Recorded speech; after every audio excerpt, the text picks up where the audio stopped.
Good morning and welcome to Sports and Shorts Tailgate Edition, right here on 92.9 KVRE, online at kvre.com and on iHeartRadio. Alongside Tracy Simpson, I'm Mark Oliver. Tracy, happy Saturday to you. How's your week been?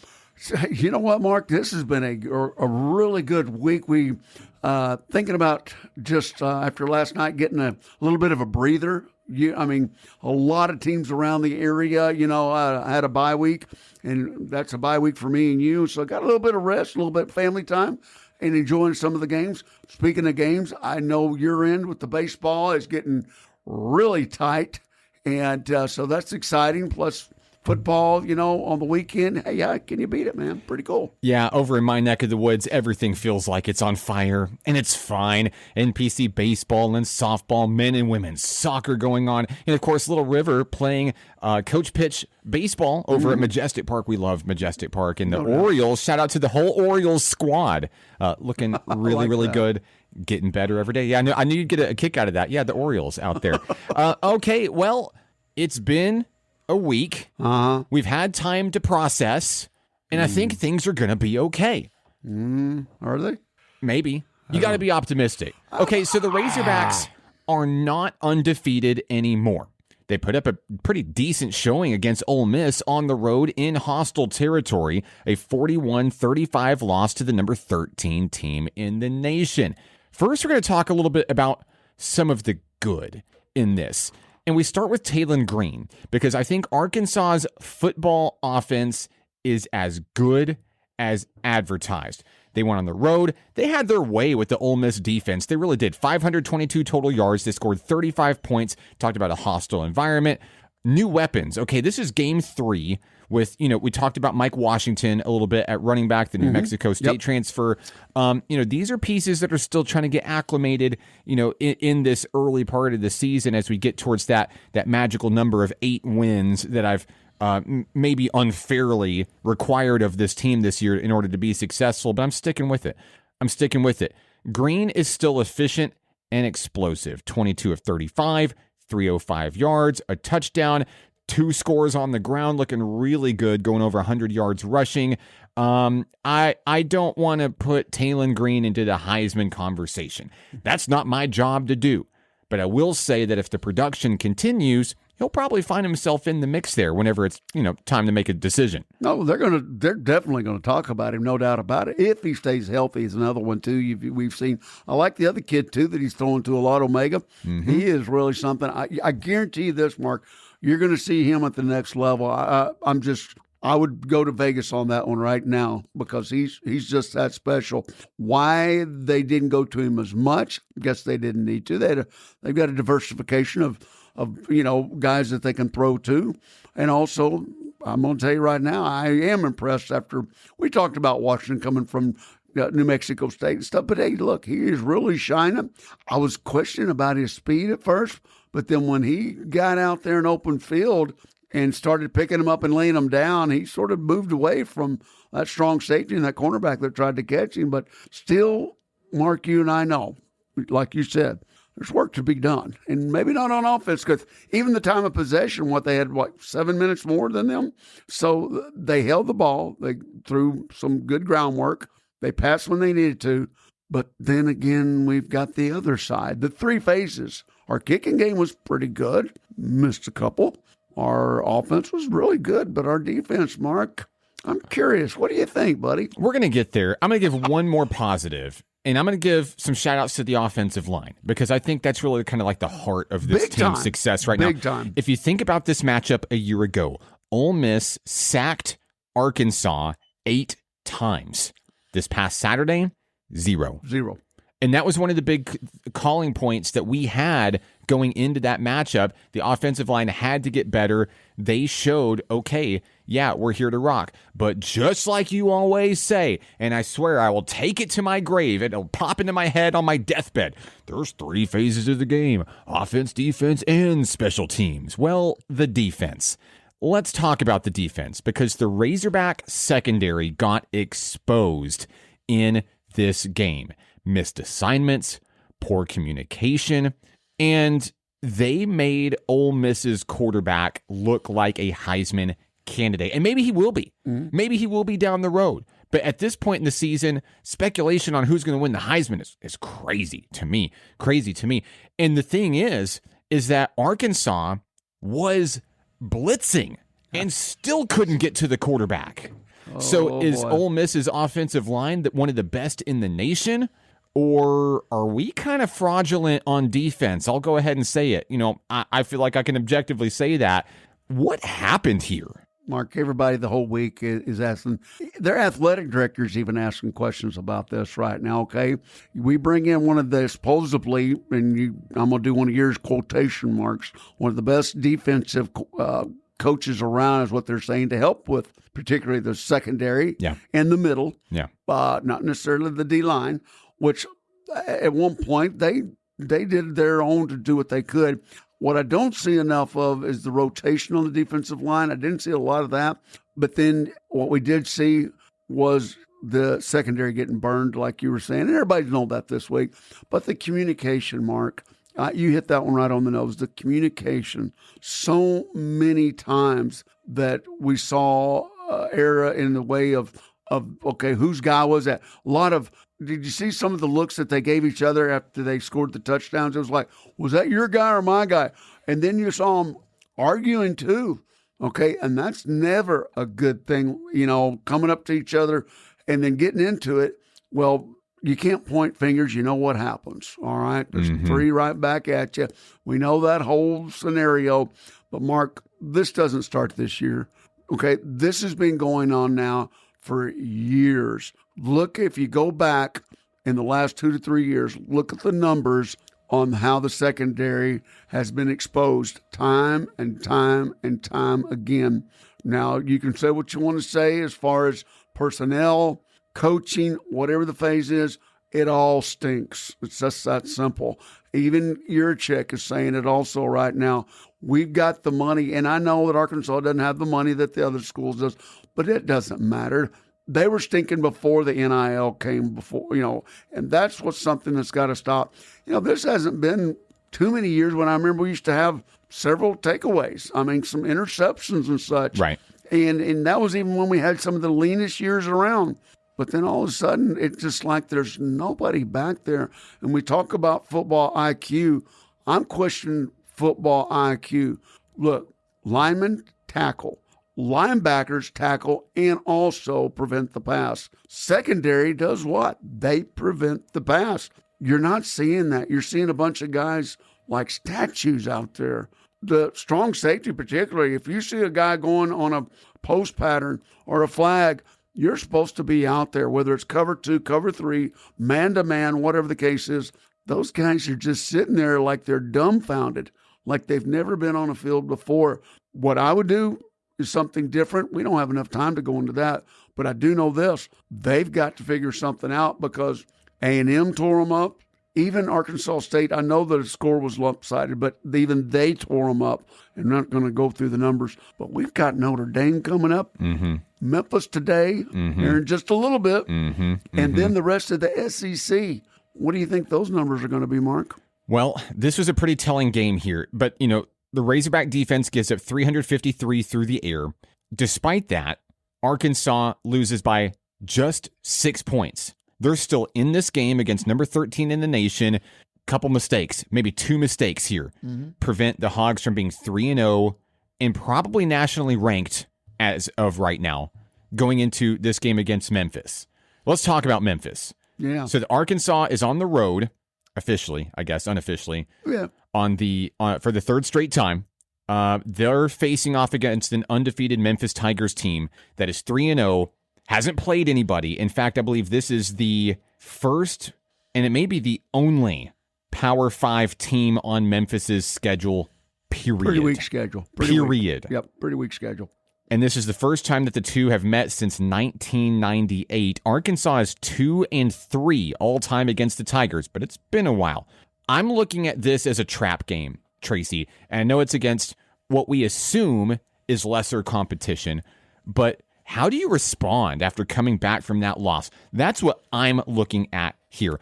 I'm looking at the defense specifically in this one because you let that one slip away against Ole Miss. You have the chance to right the ship here, get win number 3 here. Notre Dame is on the horizon. A week from today, you have to take care of business here, and you have to do so in a dominant way here. A win is a win. Razorbacks win by 1, fine. It's a win. It's going to go towards my 8-win requirement for this team to be successful and for these coaches and maybe this athletic director to keep their job. The Razorbacks are going to have to start things off by establishing the run here. You have to take the ball away from Memphis. Taylon Green's been great. We just talked about it. Offensive line, he's passing, he's looking great. Heisman possible down the road, great. This offense today, in my opinion, has to look different. Washington's got to get established. They've got to get the ball out of Memphis's hands. And the defensive line has to win that battle up front. You mentioned the secondary and the linebackers, and everybody has to tackle. We had tackling issues. Oh, gosh, don't even go If there. Ole Miss is not even the cream, they're 13 in the nation. Fine. They're not the cream of the crop when it comes to the SEC, because last I checked, there's a bunch of SEC teams ranked in the top 10 a lot higher than them. And if we're struggling to Ole Miss, we're in trouble. We're in trouble. Mark, you're Joe. I can't talk right now. Oh, my goodness. You're talking about the run game, which we did do good, okay, Mark? But if you look at it, that one run that Washington had, right, made up 70% of the rush. If we don't go in there and dominate the line, like you said, and get 4 to 5 yards a rush and take 6, 7, 8 minutes off the clock. I need this team to show me. I know Taylon Green can pass it down their throats, and maybe that's the game plan. If that's your strat to victory, fine. I want this team to show me that it can control the clock and dominate through the run game so that Taylon Green does not have to do it all. Yeah. Well, because if you keep sending your quarterback, your bell cow, to do everything on offense, it's a long season. What if someone slips through and hits him? What if he goes down? You need to be able to show that you've got other weapons there to take some of the pressure off of him. Well, Mark, that is my goal for today. That's what I hope to see. He's going to get hurt is what I'm going to tell you. We've been doing this a long time. Yeah. Offensive line has been great. Passing game looks great. Show me the run and show me that you can stop the pass.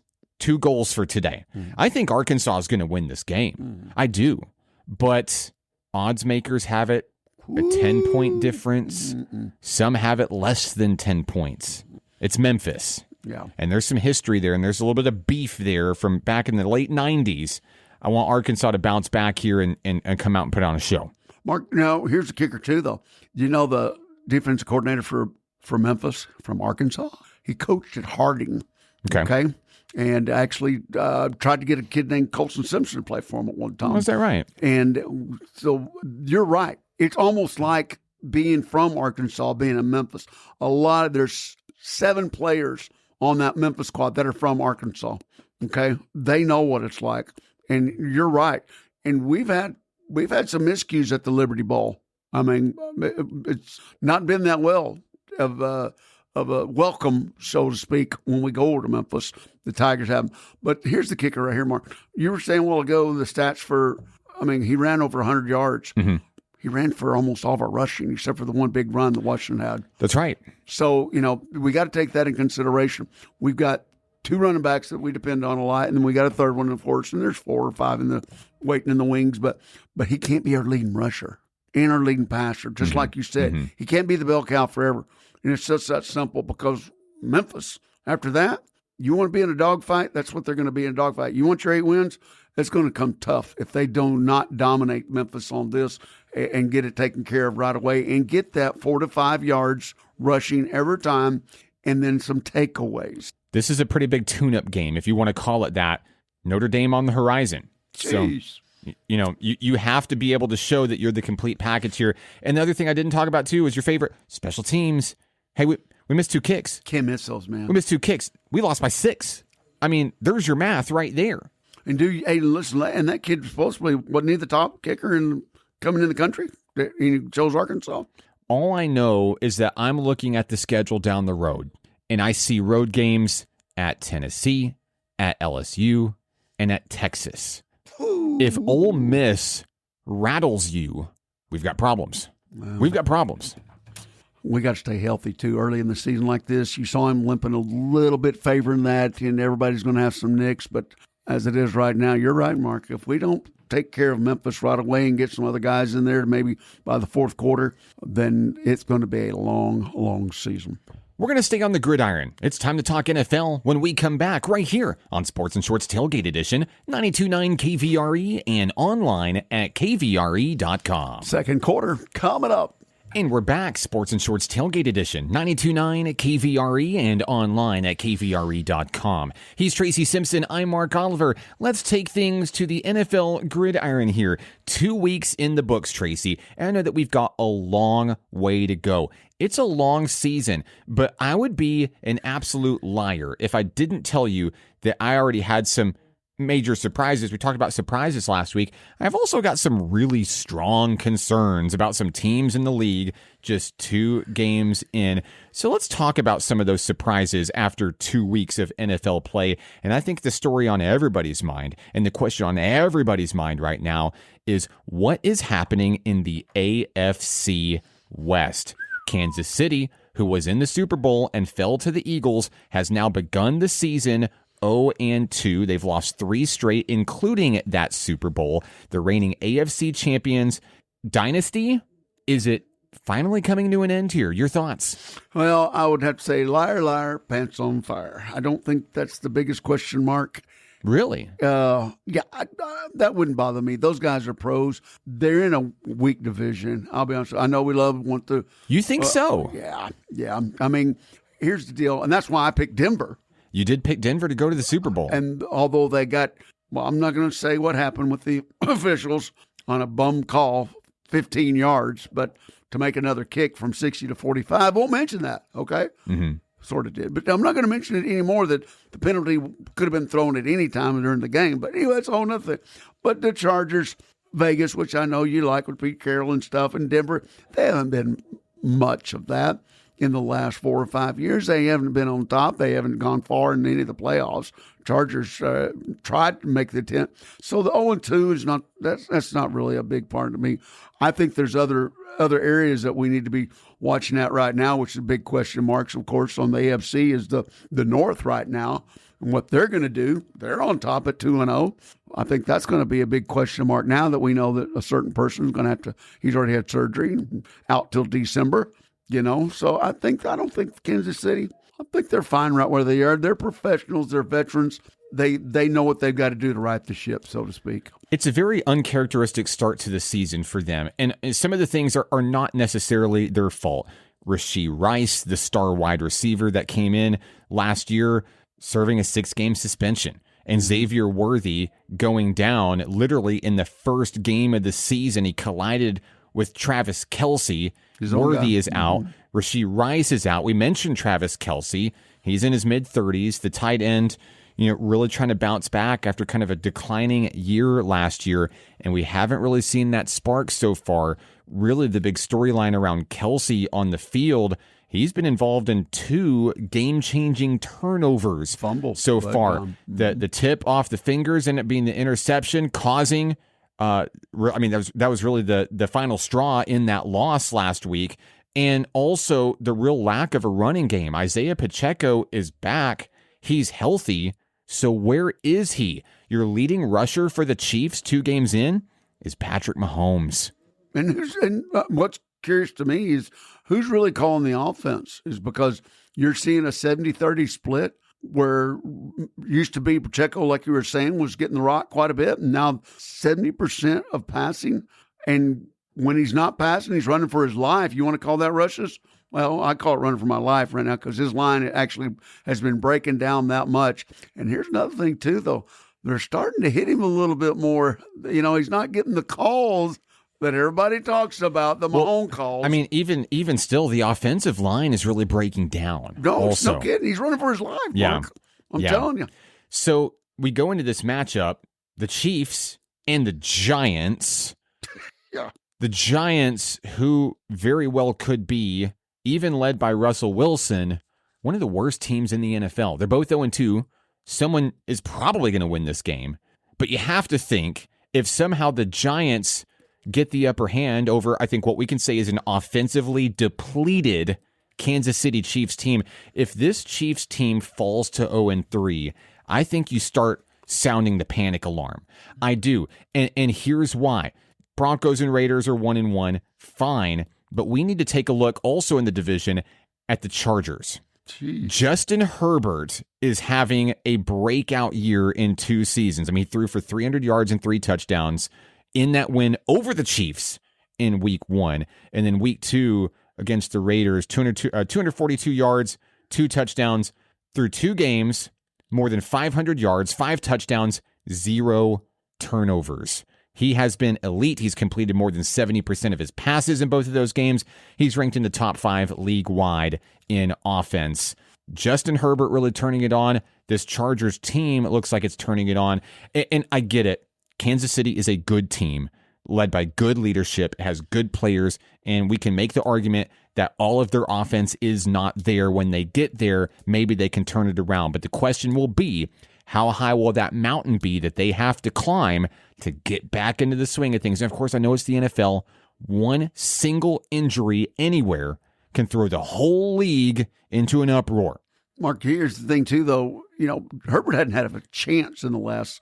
When was he not hurt? Think about it. You always see his finger taped up or something like that. He's healthy for a change. And that speaks volumes right there. And that's why he's always been a top-notch quarterback. There's no doubt about that, but he's always been hurt some way or another. Hip pointer, broken finger, concussion, whatever the case is. But you're seeing him now at 100% and what he can really do. And the defense, too, is coming through. They got some really nice takeover ratio. So, once again, yeah, you're right.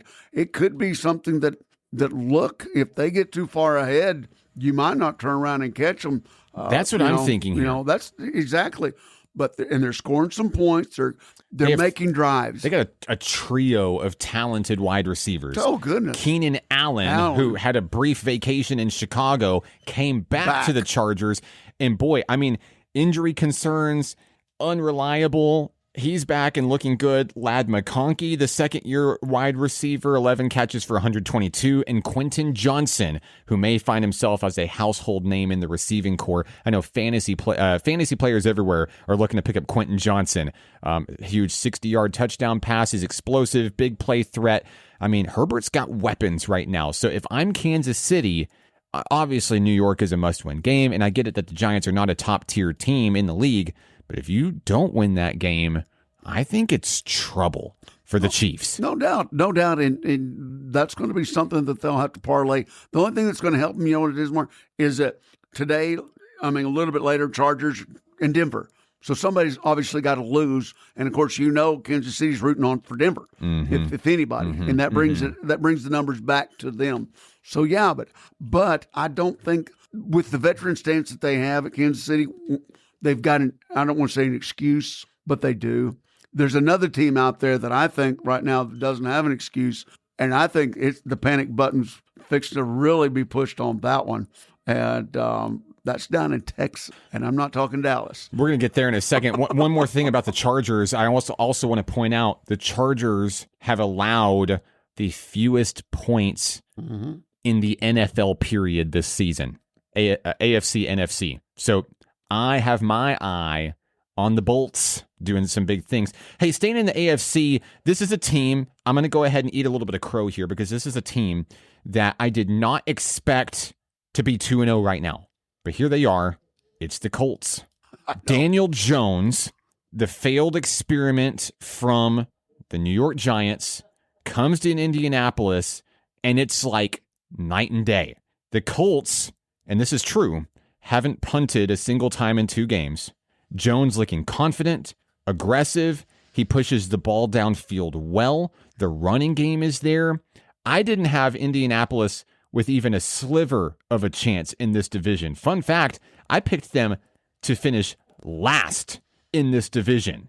And here we are. Now, you're talking about your Houston Texans. Not your Houston Texans. I shouldn't say it's your team. Yeah. But we called this in our preseason picks with C.J. Stroud and the offense having a lot of injuries coming in. This team looks terrible. Talking about Houston making the playoffs last year. This is a team that looks like it's well on its way to missing the playoffs this year. I don't even know how to fix the ship at this point. Well, there's not enough in the boneyard out there. They've scored 28 points Look at in that. 2 games. It's the lowest in the AFC. It's the lowest in the NFC. It's the lowest in the league, period. They got beat by field goals the other day, Mark. Yeah. Field goals. They cannot get the ball downfield. CJ Stroud, one of the best young quarterbacks, and there's a lot of question marks there. They're cellar dwellers right now with the Titans. The Jags are 1-1, but the Indianapolis Colts at 2-0, yeah, I didn't see that one coming. Let's talk about defense. Let's talk about Green Bay. Micah Parsons, I know Cowboy fans are hurting on that one. I know Jerry Jones tried to talk it up as much as he could. We need someone that can defend the pass. Seems like he's doing fine in Green Bay to me. Lights out, shutting down offenses. I think surprising everybody with how dominant that they've been out of the gate, really kind of helping Jordan Love offensively. Green Bay's 2-0, and they look really, really good in a division that I really felt like was going to be controlled by Detroit. Mark, you know what, though? Here's what I think, too, though. We're looking at the physical part of it, but I think the mental part of it, too, for Green Bay, not all the pressure for one time was on Jordan Love. I mean, if you look at it in the last 2 years, of course, I know he's been there 6 years, but if you look at it, everything's been pointing at him. It didn't matter whether defense had a good game, bad game, even game. They were just looking at the offense. Why don't and because through the years, look at all the great quarterbacks that have been at Green Bay. I mean, we're going all the way back to Bart Starr. You can go back further than that. And Aaron Who, and of course, Super Bowl times. And that's why the finger's always been pointed at the quarterbacks for Green Bay. They've always had some great quarterbacks, great teams. And so I think the pressure was let off of him a little bit. And you're seeing him mature. And I'm eating some crow on that one, too, because I thought until his pocket presence gets any better, then they're not going to go very far. And it was just that. Now you can see him going through his progressions. You can see him slowing down. He's seeing the field. And what happens with that is the defense takes pressure off of him. And you're seeing that. And I know Parsons ain't playing that much. He's been limited to about 30 snaps a game, but he'll get full potential. And I don't know if they need him all this time. I mean, their defense is just, storming people right now. It's unbelievable what they're doing over there. So, I mean, they've got one of the best defenses around right now, like you're talking about, with or without Parsons on the field. So I think I think everybody needs to watch out for Green Bay. I know we picked Detroit from the very get-go, but as it is right now, Detroit better watch out for Green Bay. Pop quiz time. Right. Don't look at your iPad. I'm not going. Here we go. Tell me the team in the NFL that has allowed the most points this season, 79 through 2 games. AFC or NFC? NFC. NFC? 79 points allowed. 79 points allowed. They're 0-2. Well, of course they're 0-2. And that's in the NFC. I'm not going to go Chicago. It's the Bears. I didn't want to dog you, man, dude.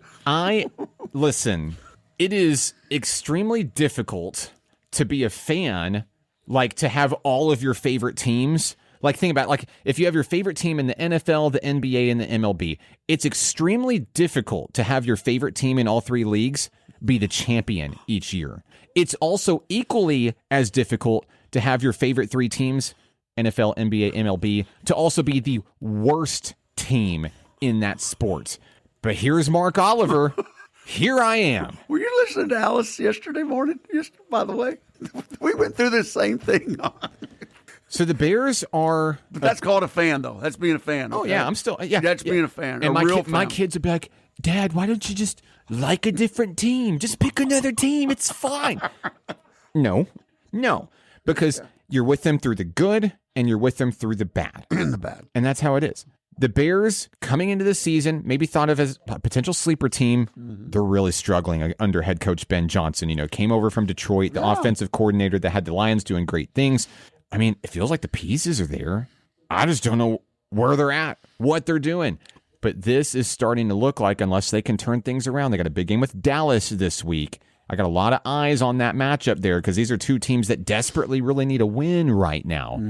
But things aren't looking so good in Chi-Town right now. You talk about pieces. They're almost like Legos, though. They don't snap together unless you really make that snap together because that's right. They're not snapping nowhere. And then one other thing to call out, of course, we're going to break down our week 3 matchups here in just a moment. Injuries already. Joe Burrow, out. Dunzo for the next while. J.J. McCarthy for the Vikings, out. Dunzo. Bengals and Vikings play this week, and they're going to play their backups against each other. It's week 2. It's a long season to go. Yep, no doubt about it. We're going to break down our week 3 matchups in the NFL when we come back. Don't go anywhere. Sports and Shorts Tailgate Edition continues in a moment on KVRE. Third quarter coming up. Week 3 of the NFL. Tracy, we've got some big games coming up this weekend. Of course, we talked about some of the storylines already after 2 weeks in. Time to break down some of our picks for this weekend. Starting things off in the noon series, Cleveland Browns and the Packers. We talked about the Packers quite a bit already, and the Browns have really been struggling to put things together on offense, but we've seen some flashes of brilliance here. Does Cleveland have a chance to finally overcome that 0-2 start? No, dog pound. No, they Green Bay's on a roll. They're on something right now. I know it's in the dog pound, but it doesn't matter. Green Bay, they're on a roll, brother. Now taking things over to the AFC here. Here's some AFC South opponents here, and it always kills me that Indianapolis is in the AFC South. They are anywhere but South. I know. How does that happen? I can spend a whole hour talking about how just conferences don't make sense in all professional sports. But the Titans are 0-2 behind Cam Ward, and they're facing off against the 2-0 Daniel Jones. And first of all, this may be the coolest nickname in the NFL right now. They're calling him Indiana Jones. Yes. And I got to say, it's pretty clever. Daniel Jones taking on the Titans here. They have a chance to go 3-0 to take control of this conference. Do they do it? Most certainly. I mean, they're on a roll right now. Mark, you and I talked about this, if you remember. They've got a reason to play right now. Now, of course, people booed him when he left, and we're talking about the owner. Oh, I know. And so they booed him years ago, of course, in the middle of the night. We all remember that story and everything. But now it's all about, this special, that special. What would he have done? I think Indiana's playing for a purpose, with or without Jones. This is a division that is up for grabs, certainly. And it's one of the easiest to win, just due to strength of schedule. So yeah, Indianapolis could find itself in prime position by season's end. I know we're a little bit early. Of course, I didn't chime in on the Packers. I do have the Packers as well. I think the Colts are going to go to 3-0, despite me thinking they were going to be one of the worst teams in the league. Hey, I'm wrong sometimes. My wife says I'm wrong multiple times every day. Let's talk about the Vikings and the Bengals. We teased it a moment ago. Burrow out. McCarthy out. This is the Jake Browning versus Carson Wentz showdown. The duel of the fill-in quarterbacks. These are teams that need wins right now in big ways to stay within contention of some very serious conferences. Vikings, Bengals, battle of the backups. Who do you have? Mark, it's going to be battle of the blunders, okay? Who doesn't turn the ball over the most? Because both these quarterbacks, unfortunately, they have a really good habit at giving the ball back. Now, then, where are they playing at? I'll tell you right now. So this game here is at Cincinnati. No, at Minnesota. At Minnesota, that's right. It's at Minnesota. Winner. Called home field. Home team wins it here. The big bugle, the big trumpet, whatever that thing is, the big horn will sound. And that's what I'm just saying, the home field advantage. I don't know. I'm gonna disagree with you here. Bengals are 2-0, have a really good receiving core with Chase and Higgins, and the timing will be off. We'll see. May not be a super high scoring game, but I've got Cincy going 3-0 in this one. We'll see. Just good for a Gatorade? Yeah. Okay. Let's do this. You're on like a pot of neck bones. Here's a matchup that has me very, very intrigued here, and that's Patriots versus Steelers here. I'll be honest, I know the Steelers are 1-1, but I've really liked this team this year, and I don't like Aaron Rodgers, but with the defense being pretty good here, the kicking games, they have probably the best special teams, in my opinion, in the league altogether. The Patriots are also 1-1. Both of these trying to go to 2-1. The Patriots are quietly kind of making themselves in the mix, especially because the Jets are down. The Dolphins are horrendous out there. I don't know if they can challenge the Bills ultimately for this division, but they're going to try. Steelers, Patriots. Who goes 2-1? I would never think this in my world about the defense for Pittsburgh. You just don't ever say, seldom have you ever said how bad their defense is. Yeah. But they're not that good this year. And I don't know if it's because everybody's looking around and watching Aaron, but I have not seen this bad of a defense coming out of Pittsburgh in a long time. I'm not a big Aaron fan by no means. I'm not pro. I'm not negative. I'm not anything. I'm not no fan, whatever. But I'm liking, remember, for some reason, the new style of play, the coach. There's new life in this team. There just is, You're starting to see the shadow of Belichick leave, okay? And you're starting to see a new team come out and a new persona. It's got its own life. And I'm not an AFC guy, you know that. But I'm just starting to see New England. I just see them stepping up a little bit more, and I'm enjoying it right now. I'll be honest with you. And once again, I think a lot of it has to do with home field. So you're going to take the Patriots over the Steelers. I am. All right, I'm going Pittsburgh in this one, so we'll cross. Double down on the Gatorade. We're going to cross-reference whenever we come back next week. Eagles. Dude, you know as well as that. Both those games are flippable coin. And that's what I think makes them so exciting too. So I've got my eyes on that one for sure. How about Eagles-Rams? Both teams are 2-0, loaded with star power. Saquon Barkley torched L.A. last postseason. Can he do it again? Jalen Hurts just passed Steve Young in the number of rushing touchdown games that he has. Someone's going to get their first loss of the season. Is it the Eagles or is it the Rams? You think the Rams are going to go into Philadelphia and come out with a win? Out with a win? I mean, I don't, but I'm asking you. No way, man. They're going to roll. Saquon Barkley has been somewhat quiet this year, and it's very unrealistic to expect him to come back and do what he did last year. Historically, it's very difficult to do, but he doesn't have to. He doesn't have to put up those numbers, and they've proven it through 2 games already.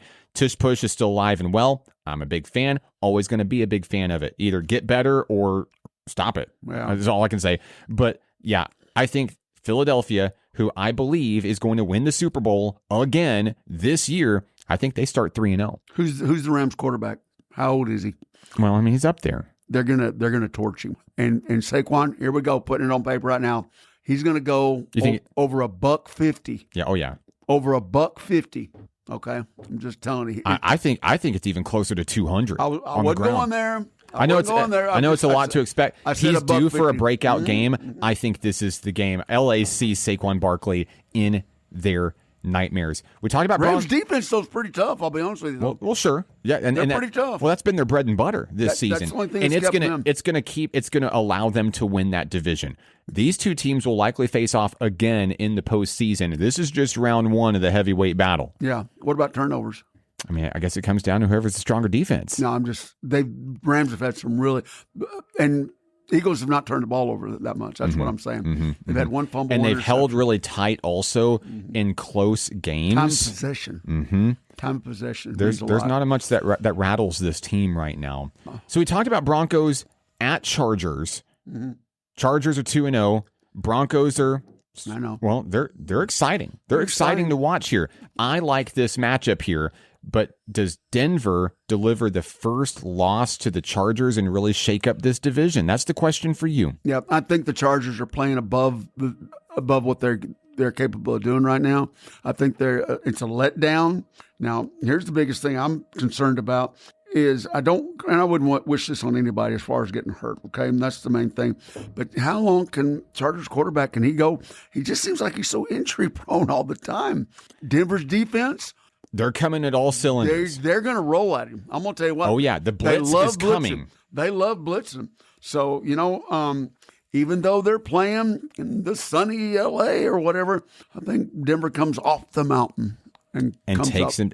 Well, I mean, that would go along with your pick there. You've got him picked to go very, very far this year. I think this is going to be a great game, but I have the Chargers going 3-0. I like it. Somebody, you know what? Chargers have earned it. I'll be honest with you. It's been a long time. Oh, I'm a huge fan. Of course, I love the Ducks. I love Oregon, so I'm a big Herbert guy. And rightly so if he stays healthy, Mark, and I hope the best for the kid. I'm going all the way back to, I'm talking Hadel. I'm talking... Am I going too far back for you? The Chargers have been due a start like this for quite some time. Saints at Seahawks, maybe not a whole lot to talk about in this one. Do the Saints have a chance to get their first win of the year? How did you even bring that game up? Because it exists, and there will be people there, and they have mothers that love them and care about them. And where are they playing? They're playing in Seattle. Correct. And they won't be able to. The Legion of Boom. They already have enough problems at quarterback already. And he's a good kid, don't get me wrong, even at South Carolina or Oklahoma or wherever he was. He doesn't even know where he's at these days. But to play in Seattle with the tank rolls right along. Keep doing you, New Orleans. We'll see you next year. All right, here's the game I wanted to talk about. Bring the bags out. Bring the bags out. Oh, yeah. Cowboys at Bears. I'm sorry. I know it's in Chicago. Soldier Field will never be the same. Look, on paper, one of these teams looks significantly better than the other. Yes, but even so, that team with a giant star on its helmet has some question marks on defense. Going into enemy territory here, how worried are you that the Cowboys trip up here?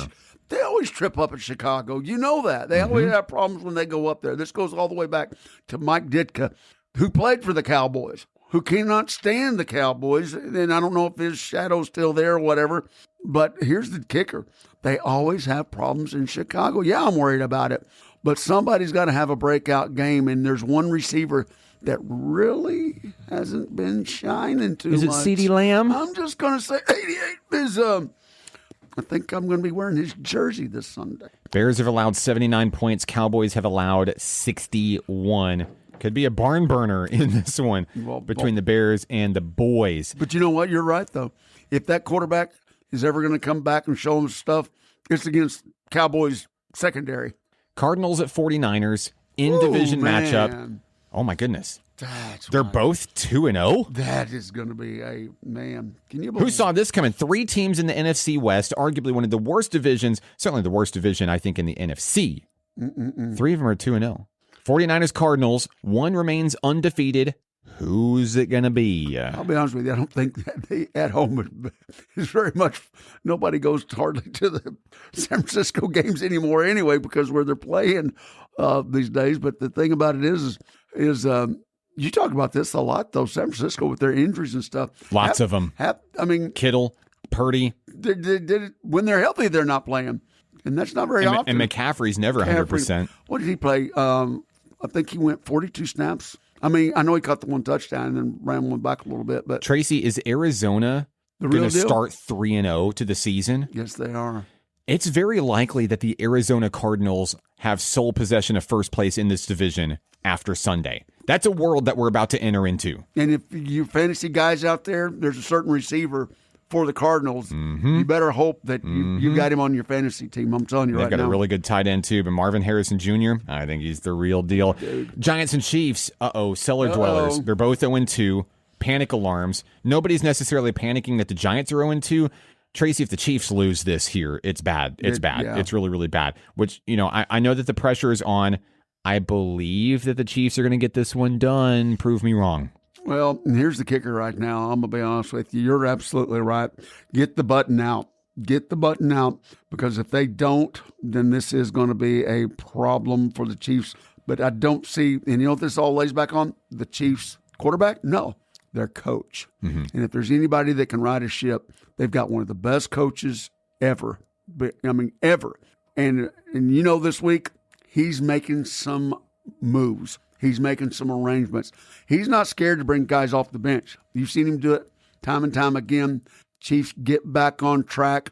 Giants, they're going to make it close, just like they did with Dallas.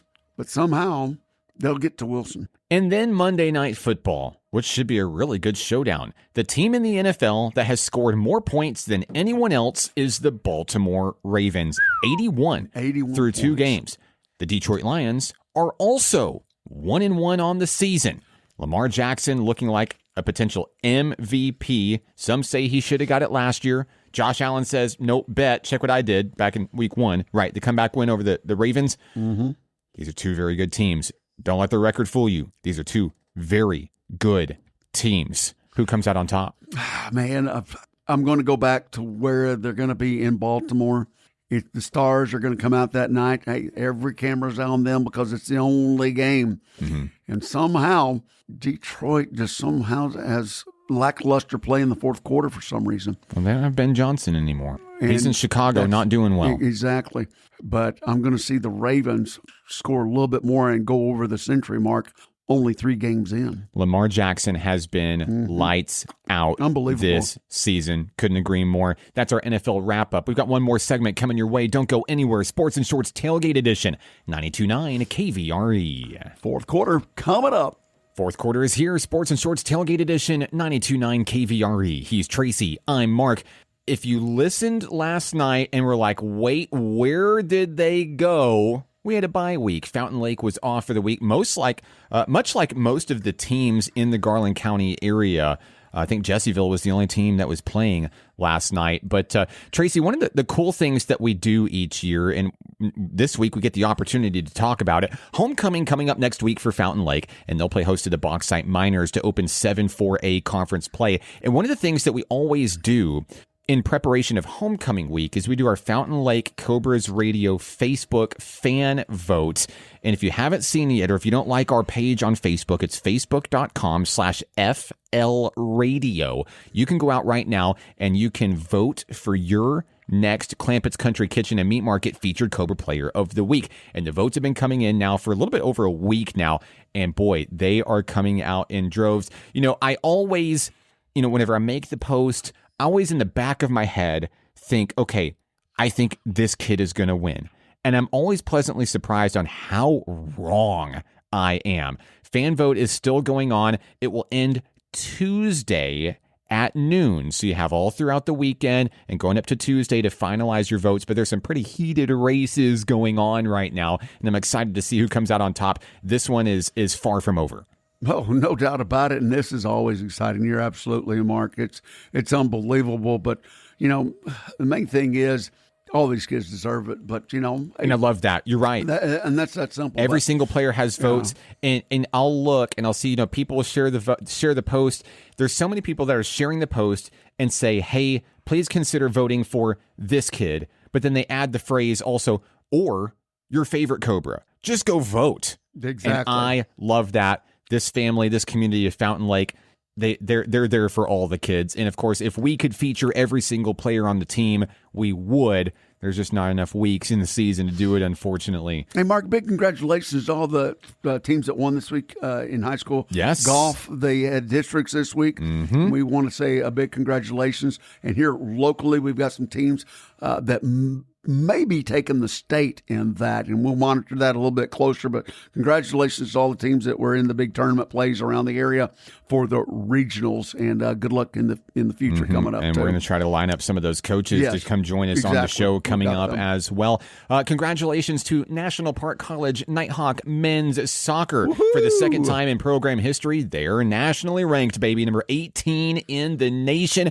Earlier this season, NPC defeated the number 1 team in the country and the reigning national champion, Northeast Community College, at Hot Springs World Class High School. I mean, talk about home field advantage. NPC has been undefeated at home this year. And I bring it up because they got another home match coming up later tonight. Crowder College, that's right. Women start at 3, men start at 5. NPC's women still looking for their first win of the season, but have a huge opportunity today. And NPC men's action looking to stay undefeated at home, number 18 in the nation. Hey, speaking of NPC, back on Tuesday over at Majestic Park, it was the Junior College Sophomore Showcase. 9 teams from the state of Arkansas represented, and boy, we had a long day on the broadcast. I think we went 9 hours total, but really enjoyed the time out there. Sneak peek at Nighthawk baseball and some of the other best and brightest stars in Region 2 play. Well, and how about them Orioles? How about them Orioles, huh? How about them Orioles? Shout outs to Coach George and the entire